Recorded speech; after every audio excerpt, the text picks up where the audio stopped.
Assalamualaikum warahmatullahi wabarakatuh. Sebelum masuk ke materi, kami akan memperkenalkan diri terlebih dahulu. Nama saya Siva Romatis dengan NPM 2016041061. Nama saya Tegar Perdana, NPM saya 2016041067. Saya Laila Istiana, NPM 1916041074. Nama saya Queen Regita Galunavalia dengan NPM 2016041051. 1. Pemidangan hukum di Indonesia. Di Indonesia banyak sekali hukum sehingga sangat sulit untuk membedakannya. Maka dari itu perlu dilakukan pemidangan hukum. Pemidangan hukum adalah pengelompokan jenis-jenis hukum tertentu dalam kitab undang-undang secara sistematis dan lengkap. Hal ini dilakukan untuk mempermudah memahami bagaimana karakter masing-masing bidang hukum tersebut. Yang pertama, pemidangan hukum menurut waktu berlakunya. Ada ius constitutum atau hukum positif, ada ius constituendum, ada hukum azazi atau hukum alam. Yang kedua, ada pemidangan hukum menurut sumber hukum dari segi material, sumber hukum dari segi formil. Yang ketiga, ada pemidangan hukum menurut bentuk hukum. Ada dua, hukum tidak tertulis dan hukum tertulis. Kemudian dibagi lagi menjadi dua, hukum tertulis dalam bentuk kodifikasi dan hukum tertulis tidak terkodifikasi. Yang keempat, pemidangan hukum menurut cara mempertahankan. Ada hukum material, ada hukum formil, dan yang kelima, ada pemidangan hukum menurut wujudnya. Ada dua, yaitu hukum objektif dan hukum subjektif. Lalu yang keenam, menurut luas berlakunya, yaitu hukum umum dan khusus. Yang ketujuh, menurut sifatnya yang memaksa dan mengatur. Yang kedelapan, menurut tempat berlakunya, yaitu hukum nasional, internasional, asing, dan gereja.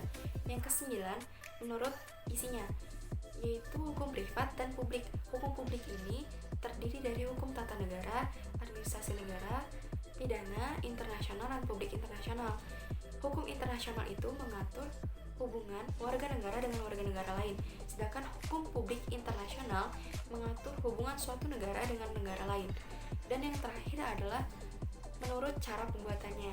Yang pertama oleh lembaga yang berwenang, yang kedua oleh kebiasaan masyarakat, dan yang terakhir oleh lembaga-lembaga adat. 2. Sumber-sumber hukum. Salah satu aspek dalam kehidupan hukum adalah kepastian.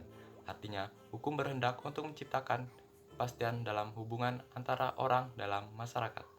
Salah satu hal yang berhubungan erat dengan masalah kepastian tersebut adalah masalah dari mana hukum itu berasal. Selain itu, definisi sumber hukum sendiri itu ditinjau dari perspektif bidang kajian masing-masing, seperti agama, sosiologi, sejarah, ekonomi, maupun hukum. Namun, dapat ditarik kesimpulan bahwa sumber hukum adalah segala sesuatu yang menimbulkan aturan-aturan yang mengikat dan memaksa, sehingga apabila aturan itu dilanggar akan menimbulkan sanksi yang tegas dan nyata bagi pelanggarnya. Sumber-sumber yang melahirkan hukum bisa digolongkan dalam dua kategori besar, yaitu sumber-sumber yang bersifat hukum dan yang bersifat sosial. Yang pertama, merupakan sumber-sumber yang diakui oleh hukum itu sendiri, sehingga secara langsung bisa melahirkan dan menciptakan hukum itu sendiri. Adapun yang kedua, merupakan sumber yang tidak mendapatkan pengakuan secara formal oleh hukum sehingga tidak secara langsung bisa diterima sebagai hukum. Sedangkan para ahli mengelompokkan macam-macam sumber hukum dalam dua kelompok, yaitu sumber hukum formil dan material. Sumber hukum formil merupakan sumber dari mana suatu peraturan memperoleh kekuatan hukum. Ini berkaitan dengan bentuk atau cara yang menyebabkan peraturan itu berlaku secara formal. Sumber hukum formil terdiri dari undang-undang, kebiasaan, traktat, doktrin, dan jurisprudensi. Selanjutnya, sumber hukum material ialah tempat dari mana materi itu diambil. Sumber hukum ini merupakan faktor yang membantu menentukan isi atau materi hukum dan membatasi pembagian hukum, misalnya hubungan sosial, hubungan kekuatan politik, situasi sosial ekonomi, hasil penelitian ilmiah, dan perkembangan internasional. Sekian materi yang dapat kami sampaikan. Mohon maaf jika ada kekurangan Dan kesalahan dalam penyampaian. Kami akhiri, wassalamualaikum warahmatullahi wabarakatuh.